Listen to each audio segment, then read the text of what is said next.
날마다 주님 내 곁에 계셔. 주님 내 곁에 계셔. 자비로 날 감싸 주시네. 주님 앞에 이 몸을 맡길 때 힘 주시 내 위로함 주네. 어린 날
기도하겠습니다. 우리의 하루하루, 우리의 한 걸음 한 걸음, 그 모든 것들을 주님께서 우리와 함께 하십니다. 사랑으로 지켜봐 주시고 따뜻한 손길로 내가 너와 함께 있는다고 약속하십니다. 우리 이 시간 그 주님을 감사하고 사랑하는 마음으로 묵상하는 시간 갖겠습니다.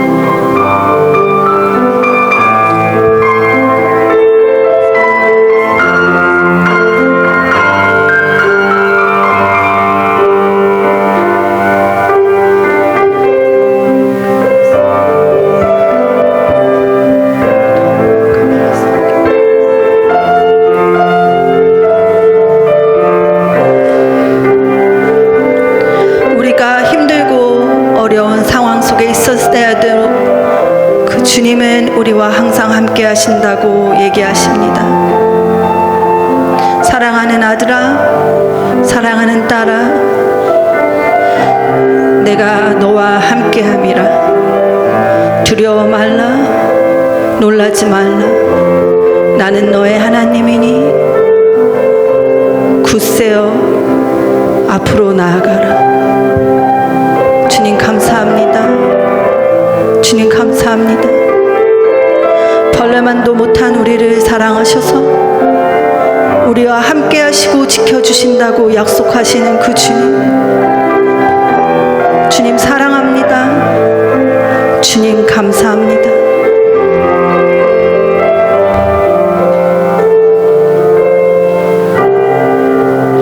아멘.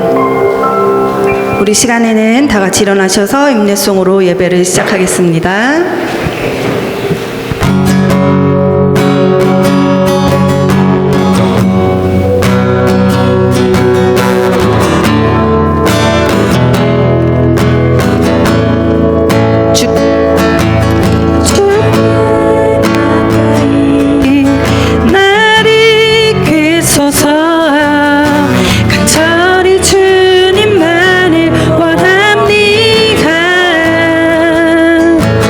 자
우리 지난주에는 혈루병 여인과 회당장 야이로의 믿음에 대해서 함께 살펴봤습니다. 모쪼록 우리 귀한 베리하는 장로교회 성도님들 한 분 한 분이 우리가 간절할 때가 있습니다. 그러할 때 이 간절함이 다른 데 흩어지지 않고 그 간절함이 오직 주님께만 향하도록, 그 간절함이 주님께만 머물 수 있도록 기도할 수 있는 저와 여러분들이 되었으면 좋겠습니다. 뿐만 아니라 회당장 야이로처럼 긴급할수록, 조급할수록 하나님보다 앞서기보다 주님께서 인도하시 주시는 만큼, 보여주시는 만큼 순종하며 나아갈 수 있는 저와 여러분들이 될 수 있기를 바랍니다. 오늘은 요한복음 11장을 통해 나사로의 죽음에 대해서 함께 살펴보면서 왜 우리 주님께서는 우리 그리스도인들에게 기다림을 통해, 인내를 통해 우리를 성숙하게 하시고, 기다림과 인내를 통해 소망 가운데 살아가게 하시는가를 함께 살펴보기를 원합니다. 첫 번째로, 그리스도인들에게 있어서 기다림이란 참으로 쉽지 않고 어려운 일이지만 그 기다림의 시간을 통해 우리 주님께서는 우리의 존재의 목적이 무엇인지 깨닫게 하십니다. 오늘 본문인 3절 말씀 제가 읽어드립니다.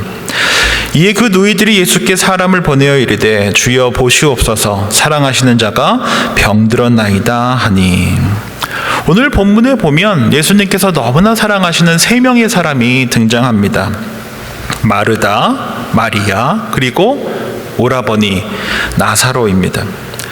특별히 5절에 보면 예수께서 본래 마르다와 그 동생과 나사로를 사랑하시더니라고 기록되어져 있습니다. 아마도 이 베다니에 살고 있었던 이 세 남매를 예수님께서 특별히 소중하게 여기셨던 것 같습니다. 그런데 그들에게 아주 슬픈 소식을 듣게 됩니다. 나사로가 병들었다는 것입니다. 그런데 우리 주님께서는 그 이야기를 들으시고 슬픔만 잠기지 아니하시고 오히려 이렇게 말씀하십니다. 이 병은 죽을 병이 아니라 하나님의 영광을 위함이다. 하나님의 아들이 이로 말미암아 영광을 받게 될 것이다 라고 말씀하십니다. 오늘 함께 주의 말씀을 받는 우리 귀한 성도님들께서 기억하셔야 할 것이 있습니다. 우리가 신앙생활을 하면서 우리 중심에, 우리 생각에 꼭 잊지 말고 기억하셔야 될 것이, 저와 여러분들의 이 존재 목적이 무엇이냐, 왜 하나님께서 나에게 생을 허락하셨는가. 우리가 선택한 건 아니잖아요. 우리의 생명을 우리가 선택한 것이 아니지 않습니까? 그렇다고 한다면은 왜 하나님께서 나에게 생명을 허락하시고 나의 존재의 목적이 무엇인지 한 번쯤 고민하게 되지 않겠습니까? 바로 이 기다림의 시간이, 인내의 시간이 우리로 하여금 하나님께서 나를 부르시고 살게 하신 이유를 놓고 기도하게 하며 그 중심으로 우리의 마음과 생각을 향하게 한다라는 것입니다. 웨스트미니스터 소요리 문답 제1문에 보면 사람의 제일 되는 목적은 하나님을 영화롭게 하는 것이다 라고 되어져 있습니다. 저와 여러분들이 살아가는 목적을 한마디로 정의하고 있습니다. 하나님께 영광 돌리기 위함이다. 지금 죽을지도 모르는 그 안타까운 상황 속에 있었던 마르다와 마리아에게 어쩌면 이 말씀은 들리지 않는 말씀일 수 있습니다. 그럼에도 불구하고 우리 주님께서는 이틀을 더 머무시며 말씀하셨습니다. 하나님의 영광을 위함이다.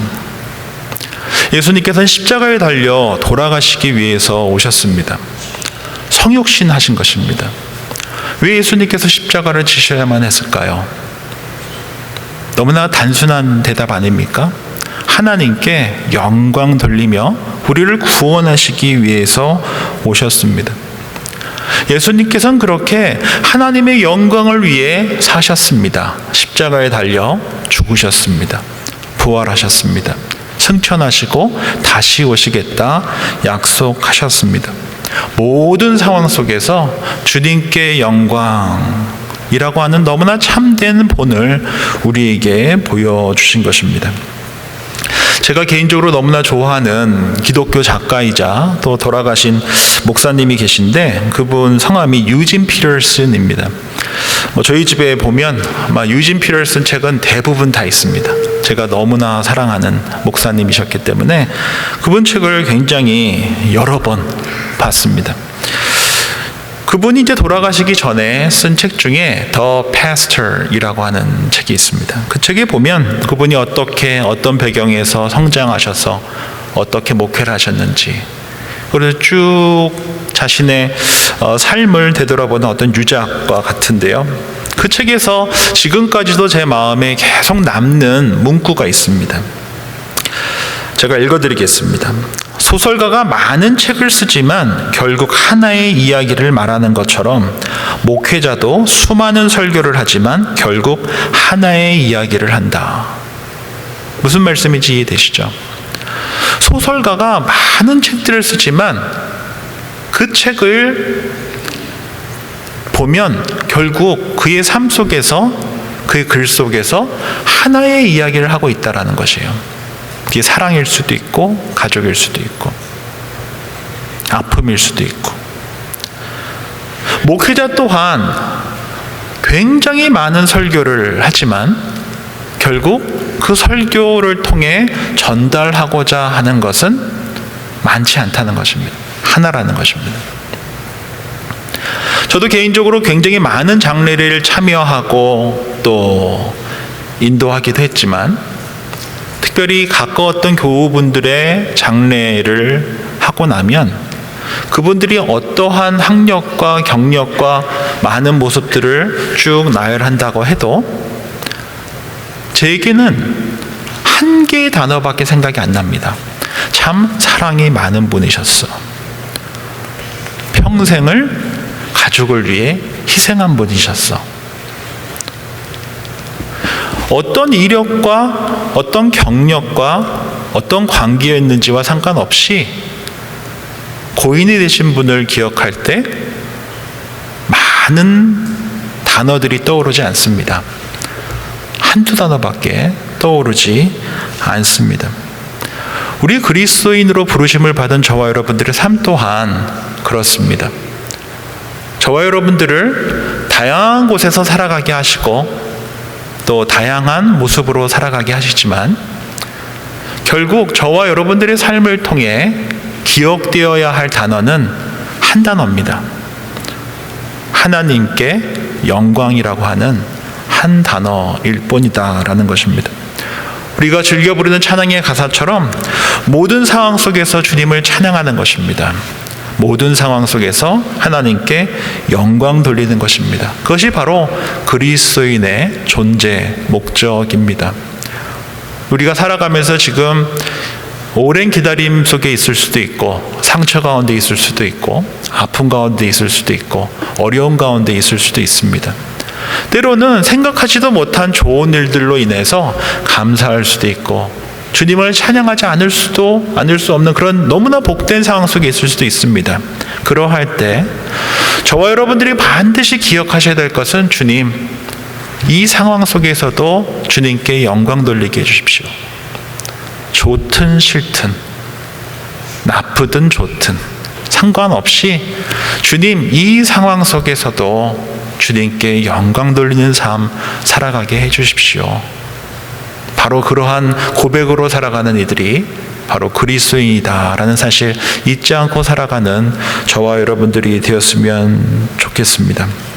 또 하나 우리가 오늘 주신 말씀을 통해 함께 나누고자 하는 것은 우리 그리스도인들에게 있어서 기다림이라고 하는 것은 결국 이 기다림의 비밀을 발견하고 알아가는 시간이다라는 것입니다. 우리 주님께서는 우리에게 인내하기 원하시고 또 기다리기를 원하십니다. 그 속에 감춰있는 보물이 있기 때문입니다.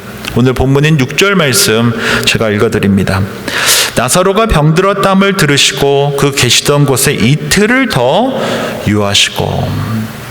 예수님께서는 얼마나 조급했을지 충분히 아셨을 것입니다. 그럼에도 불구하고 우리 주님께서는 의도를 갖고 이틀을 더 머무셨습니다.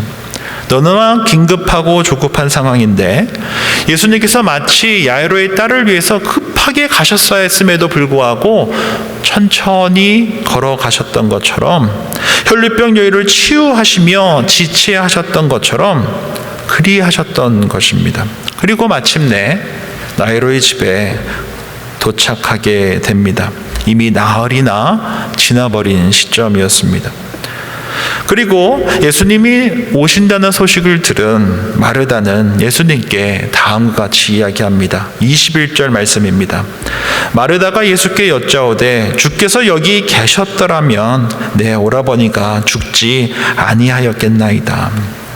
그러자 이 이야기를 들은 예수님께서는 그녀에게 이렇게 말씀하십니다. 25절 말씀입니다.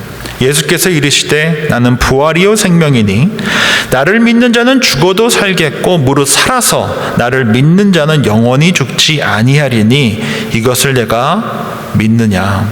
그러자 마르다는 고백합니다. 예수님은 그리스도시고 하나님의 아들이십니다. 예수님을 원망했던 마르다가 오히려 주님 앞에 너무나 아름다운 고백을 하게 되는 것을 보게 됩니다. 그리고 나서 마리아에게 주님께서 찾아가셔서 또 마리아가 동일하게 주님께 원망의 말을 전합니다. 예수님께서 계셨더라면 오라버니가 죽지 않았을 텐데요. 그렇게 예수님의 그 지체하심을 원망하며 아파하는 마리아였습니다. 그런데 마리아에게는 전혀 다르게 대하셨습니다. 아무런 말씀을 하지 않으시고 그녀와 함께 울어주셨습니다. 예수님께서는 오라버니 나사로의 죽음으로 슬픔에 잠긴 마르다와 마리아를 전혀 다르게 위로하시고 소망 가운데 거하게 하셨습니다. 어쩌면 마르다는 좀 더 이성적인 사람이었을지도 모릅니다. 그래서 예수님이 누구신가를 확인시켜 주시며 나는 부활이요 생명이다 라고 하시며 그녀를 붙들어 주셨습니다. 소망 가운데 거하게 하셨습니다. 반면 마리아는 마르다와 달랐습니다. 눈물을 흘렸습니다. 그러자 우리 주님께서는 그녀에게 다른 말씀 일체하지 않으시고 함께 울어주셨습니다. 어쩌면 마리아를 위로하는 것은 말이 아니라 함께 우는 눈물이었기 때문일 것입니다. 이처럼 우리 주님께서는 우리를 위로하시고 소망 가운데 거하게 하실 때 그 사람에게 필요하게 해주신다라는 것을 보게 됩니다. 그리고 나서 무덤가로 죽은 지 사흘이 지난 나사로에게 이렇게 말씀하십니다. 43절 말씀입니다. 이 말씀을 마치시고 큰 소리로 나사로야 나오라 부르시니 죽은 나사로가 어떻게 나옵니까? 수족을 배로 동인 채로 나오게 됩니다. 왜 예수님께서 이틀을 더 머무셨겠습니까? 왜 지체하셨겠습니까? 주님은 이 기다림을 통해 주님이 누구신가를 분명하게 알려주고자 하셨기 때문입니다. 이 기다림을 통해 마치 과실이 익어가듯 벼가 고개를 숙이듯 기다림을 통해 주님을 더욱더 깊이 알고 겸손해지기를 바라셨기 때문 아니겠습니까? 기다림은 낭비다라고 하는 책을 혹시 들어보셨습니까? 이 기다림은 낭비다라고 하는 책을 쓴 마크 브로가 목사님의 책의 내용에 보면 이런 내용이 있습니다. 우리는 기다림을 낭비하는 시간 또는 공백의 시간으로 여기지만 그렇지 않다. 더 유익한 것으로 채워질 것이기 때문이다. 이 말이 그 누구에게도 위로가 되지는 않을 것입니다. 심지어 저에게도 어떻게 기다림이 낭비가 아닐까? 왜 기다림이 공백의 시간이 아닐까라고 질문이 듭니다. 그래서 아무런 위로가 되지 않습니다. 정답인 줄은 알겠지만 위로가 되지는 않습니다. 기다림이란 그래서 오늘날 저와 여러분들에게 부정적으로 해석됩니다. 그리고 우리는 바로바로 응답이 되고 바로바로 일이 해결이 됐을 때 일 잘한다라고 여깁니다. 식당에 가서 음식이 바로바로 나오지 않으면 한국 사람들 같은 경우는 그냥 일어서서 나가버리기도 합니다. 굉장히 급합니다. 그럼에도 불구하고 아무런 위로가 되지 않음에도 불구하고 기다림에는 비밀이 있다라는 것을 믿으셔야 합니다. 기다림 속에 비밀이 있습니다. 인내에 비밀이 있습니다. 그것을 믿고 견디는 이들을 우리는 믿음을 갖고 살아가는 자들이다라고 합니다. 믿음을 갖고 살아간다는 것은 이처럼 그 기다림 속에, 인내 속에 담겨져 있는 비밀을 바라보며 살아가는 자들입니다. 다윗도 그의 20대를 다 광야에서 보냈습니다. 인간적으로 보면 그의 20대는 낭비입니다. 공백입니다. 그런데 다윗의 대부분의 시편은 다 언제 쓰여졌습니까? 바로 그 시기에 쓰여졌습니다. 인간적으로 봤을 때 공백이며 낭비라고 여겨지는 그 20대의 광야 생활 속에서 그는 시편을 썼다라는 것입니다. 아브라함도 독자 이삭을 얻기 위해 오랜 세월을 기다려야 했습니다. 인내해야 했습니다. 그리고 마침내 100세의 아들을 얻었습니다. 그러한 기다림과 인내의 비밀을 발견하는 믿음의 사람이 아니었다라고 한다면은 그는 결단코 그의 독자 이삭을 모리아산까지로 데려가 번제로 드릴 수 있는 그런 믿음을 갖지 못했을 것입니다. 이처럼 하나님의 사람들은, 믿음의 사람들은 모두 다 인내의 비밀을, 기다림의 비밀을 경험한 자들이다라는 것입니다. 그 누구도 단 한 사람도 빼놓지 않고 기다림과 인내를 통해 그 안에 발견되어진 그 보화를 보며 살아가는 그러한 경험들이 쌓이고 쌓여 주님을 더욱더 신뢰할 수 있었기 때문에 독자 이삭을 데리고 모리아산까지 갈 수 있었던 것입니다. 오늘 소개시켜드린 기다림은 낭비가 아니다라고 하는 책에 보면 6가지의 기다림을 소개하고 있습니다. 첫 번째로 묵묵히 기다려라 라고 이야기합니다. 답답하고 위로도 안 되고 힘들지만 그냥 기다리라는 것입니다. 기다릴 때 그냥 묵묵히 기다리는 것입니다. 앞이 안 보여도 그냥 기다리는 것입니다. 두 번째는 자주 기다려라 라고 이야기합니다. 마치 이스라엘 백성들을 만나를 통해 매일매일 먹이신 것처럼 비록 이 묵묵히 기다리는 것이 너무 힘들지만 우리 주님께서 만나를 주셔서 하루를 살게 하셨던 것처럼 오늘을 버틸 수 있는 말씀을 주십시오 라고 하며 자주 기다리라는 것입니다. 오늘을 제발 버틸 수 있는 말씀을 주십시오 라고 하며 버티라는 것입니다. 셋째로 말씀을 붙들고 기다리라는 것입니다. 하나님께서 여기까지 함께 예배의 자리로 오게 하실 때 우리 성도님들 한 분 한 분에게 특별히 주신 말씀이 있지 않으십니까? 그 말씀 붙들고 기다리라는 것입니다. 아무런 변화가 없어도 그 말씀 붙들고 기다려라. 네 번째로 인내로 기다려라 라고 이야기합니다. 힘들지만 인내하라는 것입니다. 다섯 번째로 적극적으로 기다려라. 수동적으로 기다리지 말고 오히려 적극적으로 기다려라. 지금까지 함께 하신 주님이 여기까지 역사하셨으니 앞으로도 더 좋은 일로 채워주시지 않으시겠느냐. 아무런 변화가 없고 오히려 더 힘들다고 하더라도 적극적으로 기다리라는 것입니다. 지금까지 하신 주님, 그 주님께서 앞으로 더 좋은 일로 채워주실 것입니다 라고 선포하며 적극적으로 기다리라는 것입니다. 마지막으로 공동체가 함께 기다려라 라고 말씀하십니다. 우리 그리스도인들 증인으로 모인 교회 공동체, 우리 궁극적인 기다림이 어디 있습니까?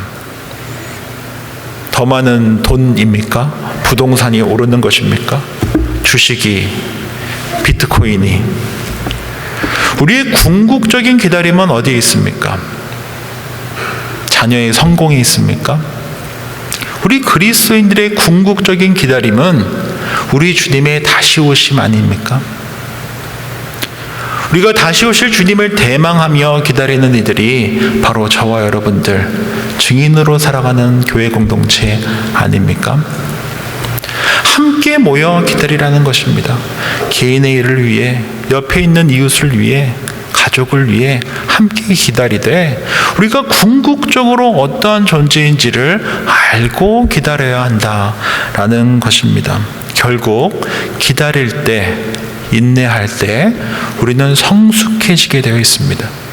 그리고 정말 하나님께서 내 삶 속에서 어떻게 영광받기 원하시는가를 바라보게 되고 인내와 기다림 속에 감추어져 있는 그 보화를 발견하는 기쁨 가운데 내일을 소망하며 살아가게 한다라는 것입니다. 오늘은 요한복음 11장에 나오는 나사로의 죽음에 대해서 함께 살펴봤습니다. 기다림은 단순히 공백의 시간이 아니며 그리스도인들에게 기다림은 내가 누군지 다시금 한번 마음에 새기는 시간이다라는 사실 잊지 않고 살아갔으면 좋겠습니다. 그리고 그 기다림 속에, 인내 속에 감춰져 있는 보화를 발견하는 기쁨으로 내일을 소망하며 살아가는 우리 귀한 베리하는 장로교회 성도님들 한 분 한 분 되시기를 주의 이름으로 축원드립니다. 기도하겠습니다.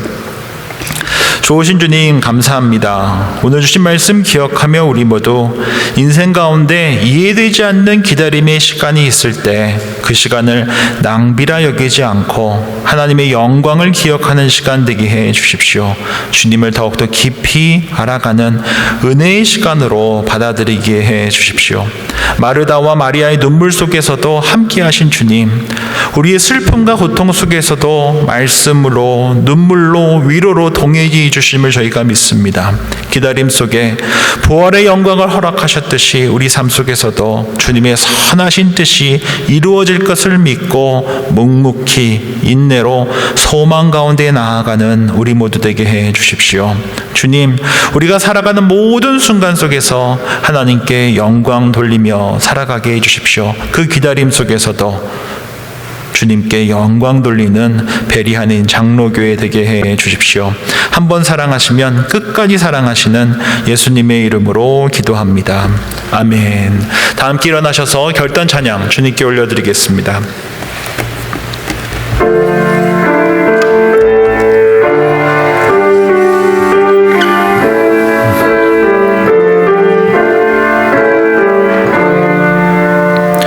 나 맡은 본분은 그 주를 높이고 문 영혼 구원 얻도록 잘 인도함이라.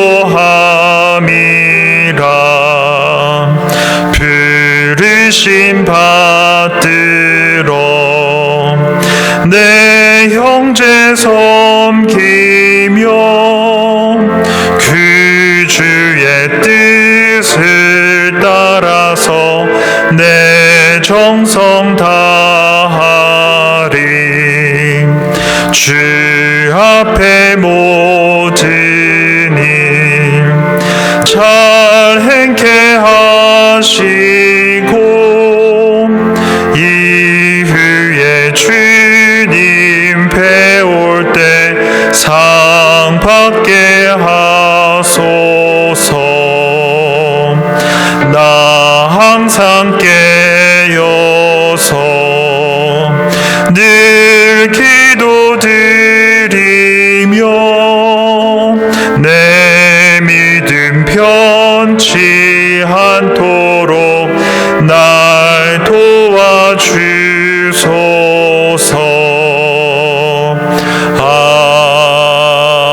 아멘. 이제는 부활이요 생명이신 우리 주 예수 그리스도의 은혜와 하나님 아버지 크신 사랑하심과 성령의 위로하시고 함께하시는 교통하심이 기다림 속에서도 하나님의 영광을 붙들고 그 속에서 주님을 더욱 깊이 알아가기를 소망하는 주님의 사람들과 베리하는 장로교회 위에 이제로부터 영원까지 함께하시기를 간절히 축원하옵나이다. 아멘.